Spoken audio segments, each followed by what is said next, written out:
Halo Sobat Horor, hari ini kita bakal bahas salah satu film keren yang dibintangi aktor papan atas Nicolas Cage. Di sini kita akan menyaksikan sang idola jadi kesatria brewokan yang lagi krisis identitas. Bayangin aja, tadinya sibuk tebas-tebasan di medan perang, malah dapat tugas jadi kurir pengantar cewek cantik yang dituduh penyihir. Tapi bukan sembarang kurir ya, karena paket yang dia bawa ini taruhannya nyawa, iman, sampai urusan wabah hitam di seluruh benua. Oke, nggak usah kelamaan, langsung saja kita masuk ke dalam kegelapan ceritanya.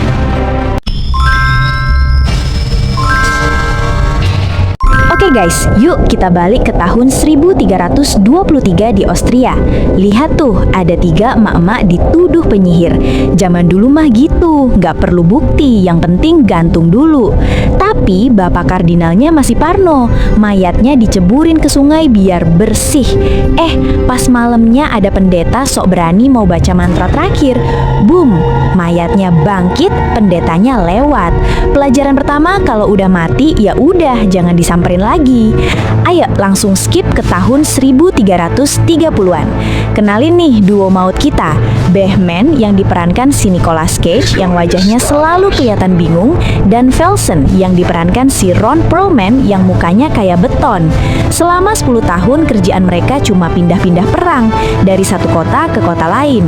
Tapi pas di pertempuran Smyrna, Behmen sadar kalau pedangnya nyasar ke warga sipil. Dia langsung resign jalur mandiri karena merasa berdosa guys.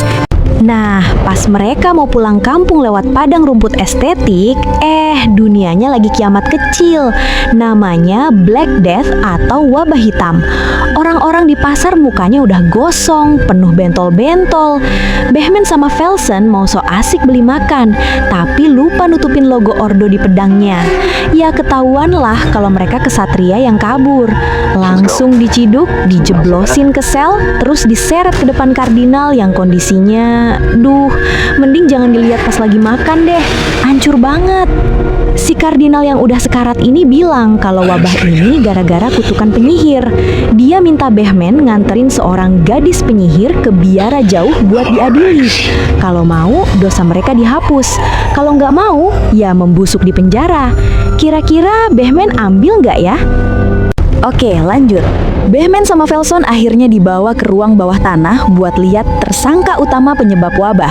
Di sana ada cewek muda, namanya Anna. Behmen yang hatinya gampang lumer ini langsung skeptis. Masa cewek sekecil ini bisa bikin satu benua kena bisul hitam? Behmen langsung kena mental. Dia nggak mau anterin kalau si cewek nggak dapat pengadilan yang adil di biara Severak. Karena perjalanannya jauh dan berbahaya, mereka butuh tim. Pertama, ada pendeta De Belzak, si paling religius tapi sebenarnya ketakutan. Kedua, ada Eckhart, kesatria yang hatinya hancur karena keluarganya abis kena wabah. Terus, karena mereka nggak tahu jalan ke Severak, mereka butuh pemandu jalan atau tour guide. Ketemulah sama Hagamar, tukang tipu yang ketangkep di pasar. Behmen nawarin, ikut kita atau tetap di penjara?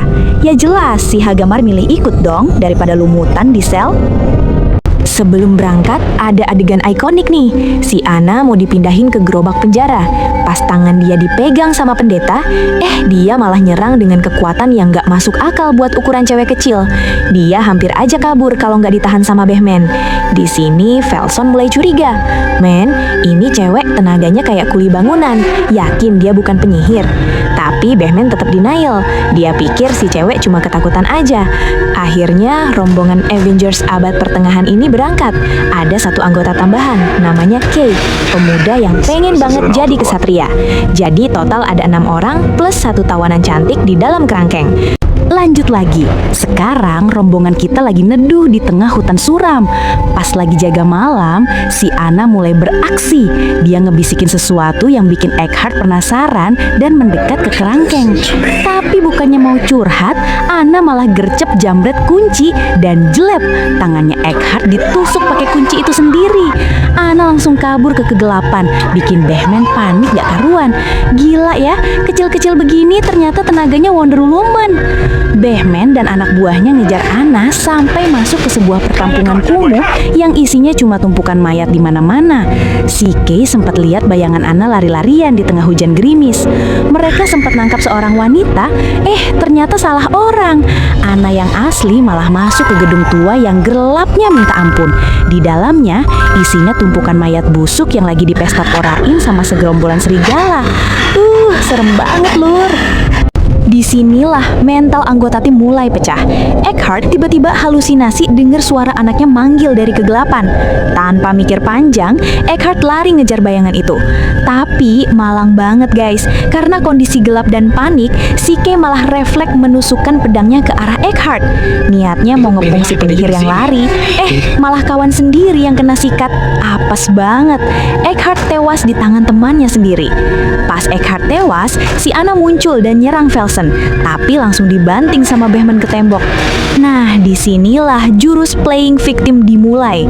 Sambil nangis sesenggukan, Anna bilang, "Aku terpaksa lari, aku nggak punya pilihan." Behmen yang dasarnya soft boy langsung goyah dengar alasan trauma itu. Dia bingung, ini cewek beneran penyihir atau cuma korban yang ketakutan? Setelah insiden berdarah itu, Behmen bener-bener jadi kesatria yang galau maksimal. Akhirnya dengan hati yang berat, mereka nguburin Eckhart di tengah hutan suram itu. Suasananya makin kelam guys. Kay yang rasa bersalah karena udah salah colok pedang, cuma bisa nunduk lesu. Tapi perjalanan harus tetap lanjut. Tujuan mereka tinggal satu, biara Severak. Mereka berharap di sana semua kegilaan ini bisa berakhir, entah itu lewat pengadilan atau ritual pengusiran setan. Rintangan berikutnya bener-bener nggak ngotak. Mereka harus ngelewatin jembatan gantung yang talinya udah serabut dan papannya udah banyak yang bolong. Mana di bawahnya itu jurang yang dalamnya gak main-main. Di momen ini, nyali mereka bener-bener diuji. Satu persatu, kuda dan gerobak penjara Anna ditarik pelan-pelan. Tapi dasar nasib lagi apes, pas di tengah-tengah, salah satu tali utama jembatannya putus. Gerobaknya miring drastis. Si Kay hampir aja meluncur bebas ke dasar jurang. Behmen dan yang lainnya harus berjibaku narik gerobak itu balik ke posisi aman. Bahkan, Anna ikut menarik Kay ke atas sebelum jembatannya bener-bener rubuh. Mereka selamat, tapi jembatan itu hancur, nutup jalan buat balik. Sekarang pilihannya cuma satu, maju terus, pantang mundur. Baru aja nafas lega gara-gara lolos dari maut di jembatan, hari udah malam dan mereka mutusin buat istirahat sejenak. Tapi tempat ini punya kejutan lagi guys. Tiba-tiba dari balik kegelapan hutan muncul segerombolan serigala. Tapi ini bukan serigala biasa yang kalian lihat di Discovery Channel. Ini serigala yang matanya haus darah dan gerakannya gesit banget kayak udah diprogram buat membunuh. Serem banget guys. Terjadilah pertempuran brutal di tengah hutan. Behmen, Velsen, Kay, Pendeta Debelzak, dan Hagamar harus adu pedang mati-matian buat bertahan hidup. Anehnya, serigala-serigala ini kayak sengaja nyerang siapapun yang mencoba mendekati kerangkeng Anna. Seolah-olah mereka itu pasukan pengawal yang dikirim khusus buat jagain sang majikan. Di tengah kekacauan itu, si Kay hampir aja jadi santapan empuk kalau Velsen gak gercep nolonin. Tapi malang bagi Hagamar, dia gak seberuntung itu. Di tengah kegelapan, dia ditarik dan dikeroyok kawanan serigala itu sampai tewas mengenaskan. Tim ini kembali kehilangan satu anggota lagi. Sekarang rombongan mereka makin menipis dan mental mereka benar-benar di titik terendah. Habis sudah kesabaran, Behmen yang udah muak lihat kawan-kawannya tewas langsung narik panah otomatisnya. Udah nggak tahan pengen eksekusi si Anna sekarang juga. Tapi pendeta Debelzak malah nekat pasang badan. Debelzak teriak kalau keadilan lebih penting dari nyawa kawan mereka. Dia tetap kekeh kalau tujuan mereka buat hentikan wabah yang udah ngebunuh ribuan orang. Dengar omongan sok suci itu, Behmen langsung gelap mata. Si pendeta dihajar sampai tumbang ke tanah. Beruntung Velsen gercep melerai. Sambil nunjuk ke arah gunung angker di kejauhan, dia bilang, "Tahan emosi lo, lihat ke sana, itu Severak." Behmen dan rombongan akhirnya sampai di biara Severak.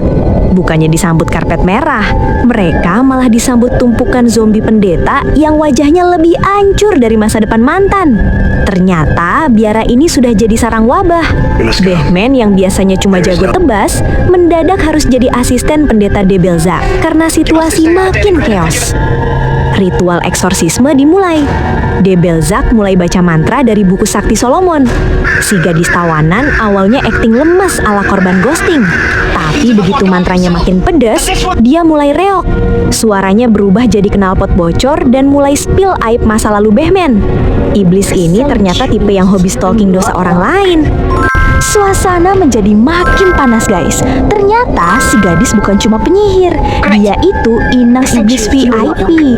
Kulitnya melepuh dan besi kerangkeng dilelehkan kayak keju mozzarella di atas pizza.